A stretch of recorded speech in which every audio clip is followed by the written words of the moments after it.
মৰমৰ ছাত্ৰ ছাত্ৰীসকল, তোমালোকক মই মোৰ চেনেলটোলৈ স্বাগতম জনাইছোঁ।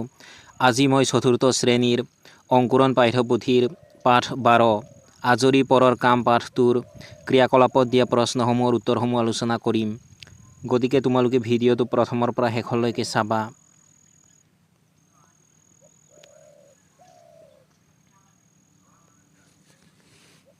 ক্ৰিয়াকলাপৰ ক নম্বৰত দিয়া আছে পাঠভিত্তিক ক্ৰিয়া। উত্তৰ দিয়া। 1 নম্বৰ প্ৰশ্নটো হৈছে কোনে কি কৰিছে ছবি চাই কোৱা। তোমালোকে উত্তৰত লিখিবা। প্ৰথম ছবিত এজনী ছোৱালীয়ে ফুলনিত পানী দিছে আৰু ল'ৰাটোৱে বাৰীখনত ঘাঁহ কাটিছে। দ্বিতীয় ছবিত এজনী ছোৱালীয়ে কুঁৱাৰ পৰা পানী তুলিছে আৰু মাকক কাপোৰ ধোৱাত সহায় কৰিছে। তৃতীয় ছবিত এজনী ছোৱালীয়ে মাকৰ লগত কাপোৰ মেলি আছে। চতুৰ্থ ছবিত পৰিয়ালৰ সকলোৱে মিলি কেৰম খেলিছে।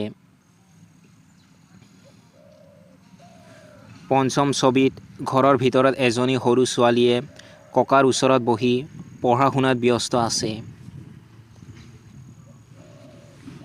একেবাৰে শেষৰ ছবিত এজন ল'ৰাই বহি পঢ়ি আছে আৰু পঢ়িব নজনা মাকে সেইটো মনোযোগেৰে চাই আছে।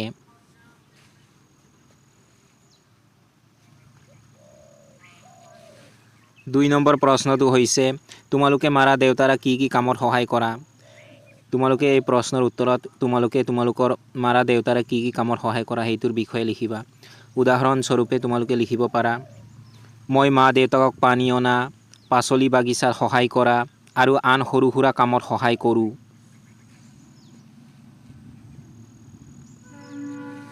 তিনি নম্বৰ প্ৰশ্নটো হৈছে তোমালোকে আজৰি পৰত কি কি কাম কৰা সেই কামবোৰৰ বিষয়ে কোৱা।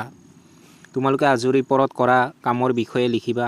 মই ইয়াত উদাহৰণস্বৰূপে তোমালোকক লিখি দিছোঁ, মই আজৰি পৰত খেলা, সাধু শুনা আৰু পঢ়া শুনা কৰোঁ।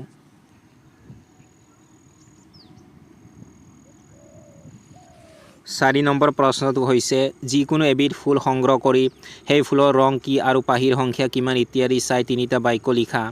তোমালোকে যিকোনো এবিধ ফুল সংগ্ৰহ কৰি সেই ফুলৰ ৰং আৰু পাহিৰ সংখ্যাৰ বিষয়ে তিনিটা বাক্য লিখিবা।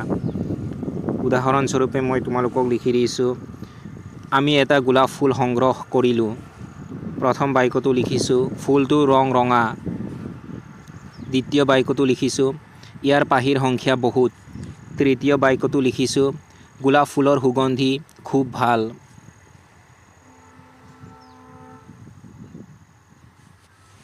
তাৰ পাছত খ নম্বৰত দিয়া আছে ভাষা অধ্যয়ন ব্যৱহাৰিক ব্যাকৰণ। ইয়াত কৈছে তলৰ বাক্যবোৰত শব্দবোৰ খেলি মেলিকৈ আছে, সজাই পৰাই লিখা। ইয়াত তোমালোকক শব্দবোৰ খেলি মেলিকৈ দিয়া আছে। যেনে ক নম্বৰত দিয়া আছে ভাল, খেলি, কেৰম পাওঁ মই।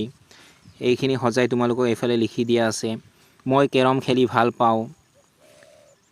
ঠিক তেনেদৰে মই তোমালোকক খ নম্বৰ আৰু গ নম্বৰটো সজাই লিখি দিছোঁ, তোমালোকে এইখিনি চাই লিখি ল'বা।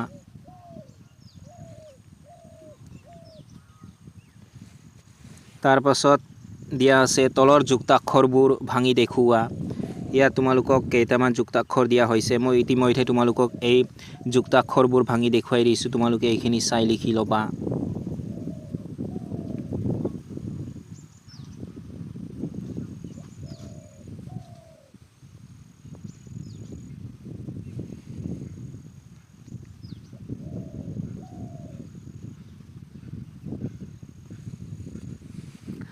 তাৰ পাছত দিয়া আছে তলৰ শব্দবোৰ ব্যৱহাৰ কৰি বাক্য সাজা।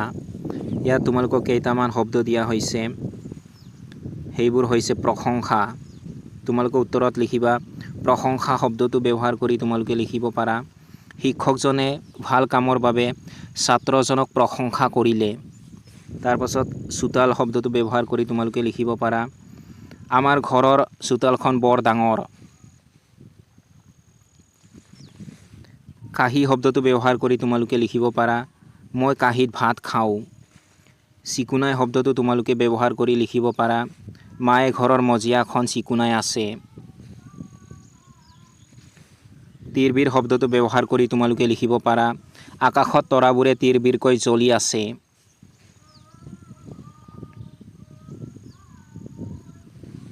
তাৰ পাছত দিয়া আছে উত্তৰ দিয়া। ক নম্বৰৰ 1 নম্বৰ প্ৰশ্নটো হৈছে চন্দন আৰু প্ৰীতম কেতিয়া গাঁৱৰ ঘৰলৈ গৈছিল? তোমালোকে উত্তৰত লিখিবা চন্দন আৰু প্ৰীতম গৰমৰ বন্ধত গাঁৱৰ ঘৰলৈ গৈছিল।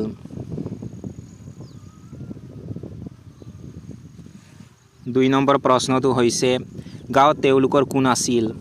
তোমালোকে উত্তৰত লিখিবা গাঁৱত তেওঁলোকৰ ককাকৰ ঘৰ আছিল। 3 নম্বৰ প্ৰশ্নটো হৈছে তেওঁলোকে গাঁৱৰ ঘৰলৈ কিহেৰে গৈছিল? তোমালোকে উত্তৰত লিখিবা তেওঁলোকে গাঁৱৰ ঘৰলৈ গাড়ীৰে গৈছিল। 4 নম্বৰ প্ৰশ্নটো হৈছে ককাকে ৰাতিপুৱা কি কৰে? তোমালোকে উত্তৰত লিখিবা ককাকে ৰাতিপুৱা পুৱাৰ মুকলি বতাহ লয়।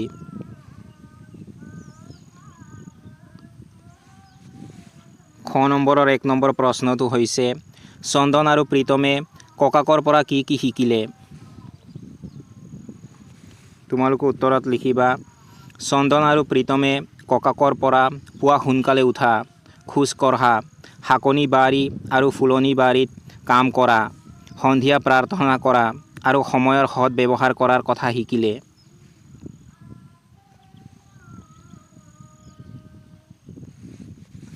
দুই নম্বৰ প্ৰশ্নটো হৈছে তেওঁলোকে ঘৰলৈ আহি কি কৰাৰ কথা ভাবিলে? তোমালোকে উত্তৰত লিখিবা তেওঁলোকে ঘৰলৈ আহি সময়ৰ সৎ ব্যৱহাৰ কৰাৰ আঁচনি ল'লে আৰু নিজৰ কাম নিজে কৰাৰ অভ্যাস কৰিলে।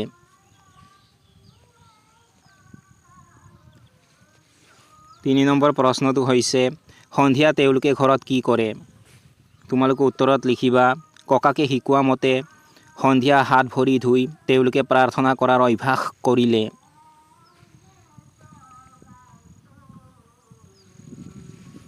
4 নম্বৰ প্ৰশ্নটো হৈছে নিজৰ কাম নিজে কৰাটো তেওঁলোকে কাৰ পৰা শিকিলে? তোমালোকে উত্তৰত লিখিবা নিজৰ কাম নিজে কৰাটো তেওঁলোকে ককাকৰ পৰা শিকিলে।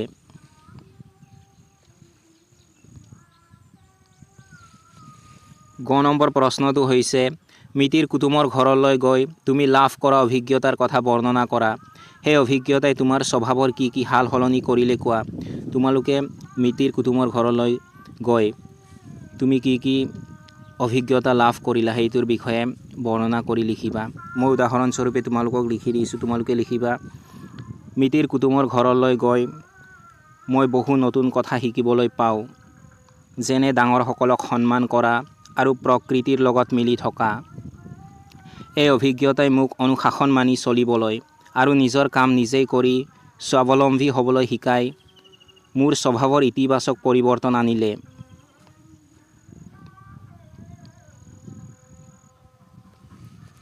নেক্সট প্ৰশ্নটো হৈছে তোমাৰ ঘৰত বা ওচৰত আখৰ চিনি নোপোৱা কোনোবা আছেনে? যদি আছে তেওঁক তুমি কেনেকৈ লেখা পঢ়া শিকাবা সেই বিষয়ে কোৱা আৰু লিখা। যদি তোমাৰ ঘৰত বা তোমালোকৰ ওচৰত আখৰ চিনি নোপোৱা কোনোবা আছে তেওঁৰ বিষয়ে তুমি তেওঁক কেনেকৈ লেখা পঢ়া শিকাবা সেইটোৰ বিষয়ে লিখিবা। ইয়াৰ উদাহৰণস্বৰূপে মই তোমালোকক লিখি দিছোঁ। এইখিনি মই পঢ়ি নিদিওঁ, নহ'লে ভিডিঅ'টো বহুত দীঘলীয়া হৈ যাব। তোমালোকে এইখিনি চাই লিখি ল'বা।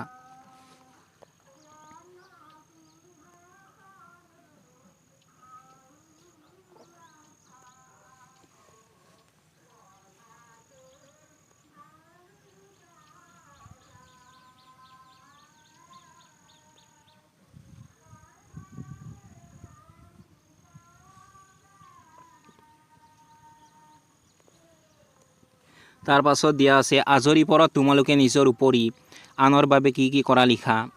প্ৰথমতে দিয়া আছে ওচৰ চুবুৰীয়াৰ বাবে তুমি আজৰি সময়ত কি কি কৰা। তাৰ পাছত কেউ কিছু নথকা অক্ষম বা বৃদ্ধ লোকৰ বাবে কি কৰা, ৰোগীয়া লোকৰ বাবে কি কৰা, তোমাতকৈ সৰুবোৰৰ বাবে কি কৰা সেইটো তোমালোকে লিখিবা। উদাহৰণস্বৰূপে মই তোমালোকক লিখি দিছোঁ, তোমালোকে লিখিব পাৰা। ওচৰ চুবুৰীয়াৰ বাবে যেনে তেওঁলোকৰ সৈতে কথা পতা, কিবা প্ৰয়োজন হ'লে সহায় কৰা। কেউ কিছু নথকা অক্ষম বা বৃদ্ধ লোকৰ বাবে তেওঁলোকক ৰাস্তা পাৰ হোৱাৰ সহায় কৰা বা তেওঁলোকৰ বাবে বজাৰ কৰি দিয়া। ৰোগীয়া লোকৰ বাবে তেওঁলোকৰ খবৰ লোৱা, ঔষধ বা পানী দিয়াত সহায় কৰা। তোমাতকৈ সৰুবোৰৰ বাবে তেওঁলোকক পঢ়াত সহায় কৰা বা একেলগে খেলা।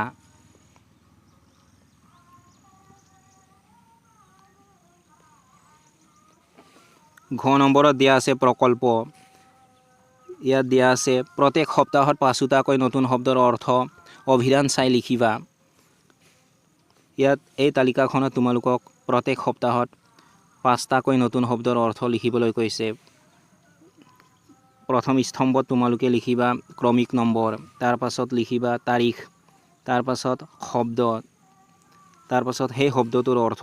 ইয়াত তোমালোকে নজনা কিছুমান কঠিন শব্দ বা নতুন শব্দৰ অৰ্থ লিখিবা। উদাহৰণস্বৰূপে মই তোমালোকক লিখি দিছোঁ ১ নম্বৰ, তাৰিখ দি দিছোঁ ২ মাৰ্চ ২০২৬।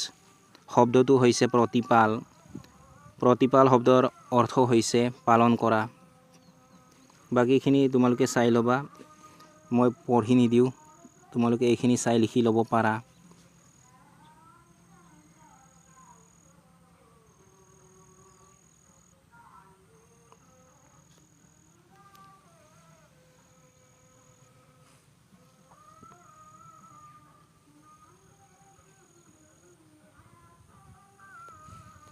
তাৰ পাছত দিয়া আছে ছবি সংগ্ৰহ কৰি তালিকা প্ৰস্তুত কৰা।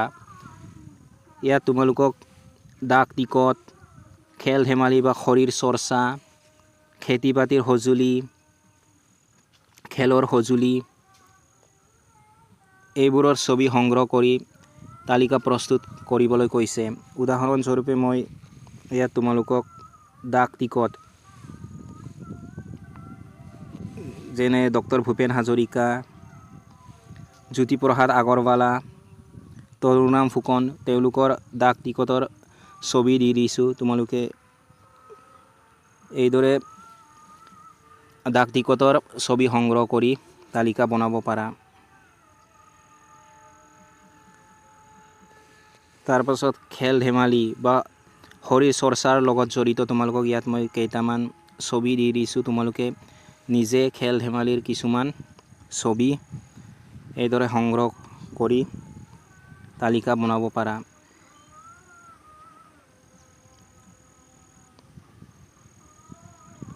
তাৰ পাছত মই তোমালোকক খেতি বাতিৰ লগত জড়িত কিছুমান সঁজুলি ইয়াত দি দিছোঁ। তোমালোকে এইদৰে চাই কিছুমান খেতি বাতিৰ সঁজুলি সংগ্ৰহ কৰি ল'বা।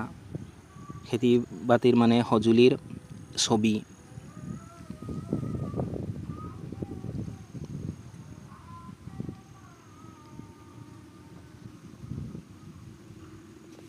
তাৰ পাছত এইফালে মই তোমালোকক কেইটামান খেলৰ সঁজুলিৰ ছবি দি দিছোঁ।